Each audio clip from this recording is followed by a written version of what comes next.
We're now joined by our good friend Gil Medina, who is a real estate executive. He's the former Secretary of Commerce in the great state of New Jersey, and yes, a trustee of our production company, the CAUCUS Educational Corporation. Good to see you, Gil. Good to see you, Steve. Gil, not a lot of people that I know more about commercial real estate than you do. Describe, as we are taping toward the back end of summer 2021, the commercial real estate market connected to COVID. Yeah, let me set the background.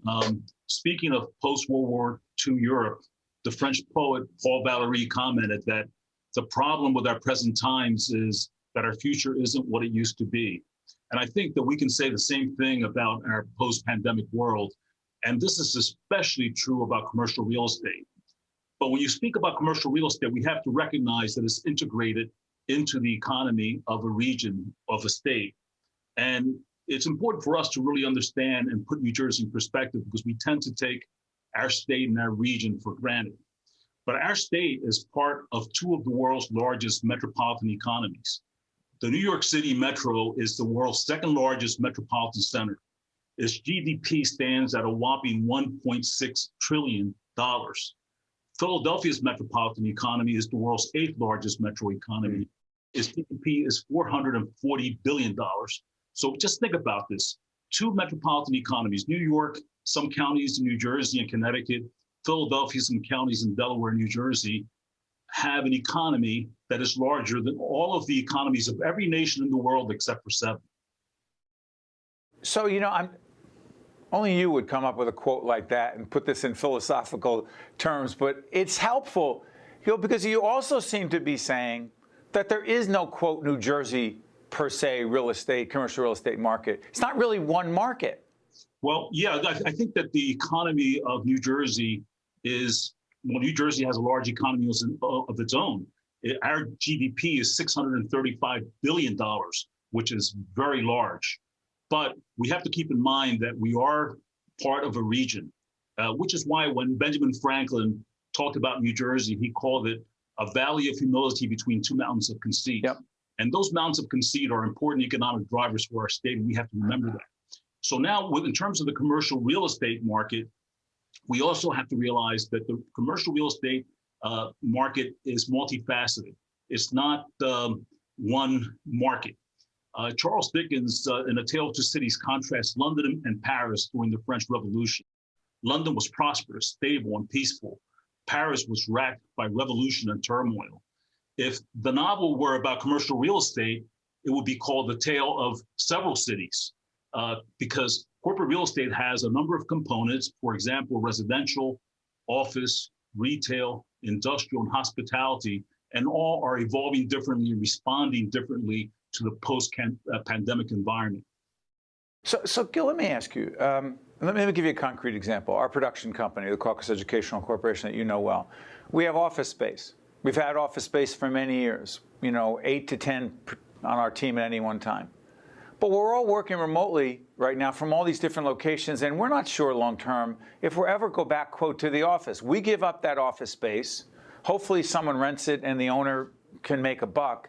But if not, as more and more of us in the workforce do this, what does that do to the commercial real estate market? So yeah, that's a good question. And corporations throughout the world are grappling with that. Can we and how can we bring people back to the office?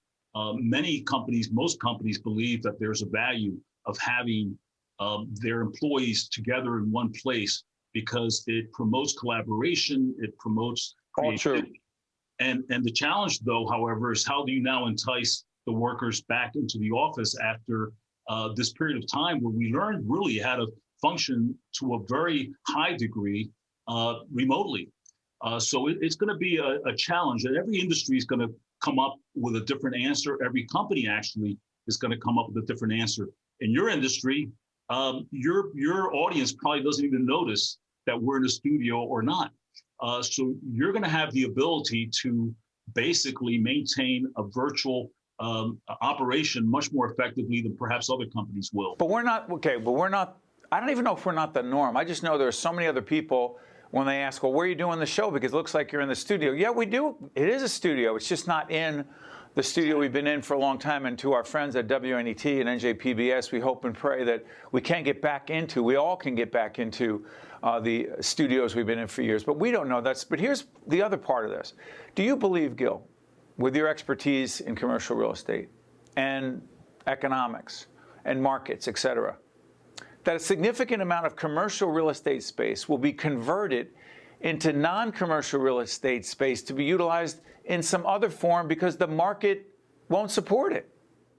That's probably more true about office than other forms of real estate. And in fact, we are already seeing that in New Jersey. New Jersey's commercial office space was almost 80% of it was filled out in the 1980s. A lot of that space was suburban-based, these major suburban campuses that were isolated from everything. The reality is that those locations and the design of those buildings are obsolete. So in terms of office inventory, New Jersey has one of the highest suburban vacancy rates in the entire country. We already are seeing that as land prices for industrial uses and residential sites continue to rise, that many of these obsolete suburban properties are being and will continue to be redeployed for industrial or mixed-use developments. Okay, real quick thing on taxes. You know tax as well, former Secretary of Commerce in the state. So there are friends of ours who live in northern New Jersey, but their office operations have been in New York for many years. But they're working out of home and being, quote, taxed the New Jersey state income tax, your federal income tax, and the New York tax. And some of them are saying, and this is not just anecdotal, it's happening in a lot of cases, hey, wait a minute, if I'm, quote, not in New York, how could you be taxing me for being in New York when I'm doing my work out of my home in New Jersey? Is that a non-issue or something that's got to be resolved? It's an issue. And what happens is that a lot of jurisdictions are just very aggressive about who they tax and when they tax them and for what activity they tax. They want their money, but if it doesn't make sense, it's not fair. That's correct. They should not be taxed. That's the reality is that they should not be. They probably know it, but they figure that they'll collect the taxes and let, if you're aggrieved, you bring the issue to the attention of the proper authorities through the proper process. And how many of us are going to go through that? Wow. Hey, Gil, listen, there are a lot of questions. We're taping this on the 20th of June. The date will be up throughout this segment because we always try to let people know that as things are evolving around us, we're trying to put things in context. We're not the news. Check out NJ Spotlight News. Check out Metro Focus with our partners in public broadcasting to find out what's happening on a regular basis and also the analysis of that. Gil, come back and join us late fall into the winter, and we'll give an update on the commercial real estate market. That is Gil Medina, a very smart real estate executive, former Secretary of Commerce in New Jersey, and a trustee of the CEC. Thank you so much, Gil. Thank you for having me. You got it. I'm Steve Adubato. Thank you so much for watching, and we'll see you next time. State of Affairs with Steve Adubato is a production of the CAUCUS Educational Corporation. Funding has been provided by PSEG, Horizon Blue Cross Blue Shield of New Jersey, Bank of America, NJM Insurance Group, Summit Health, Johnson & Johnson, New Jersey Sharing Network, the Healthcare Foundation of New Jersey, and by the FIDELCO Group. Promotional support provided by Meadowlands Chamber and by New Jersey Globe.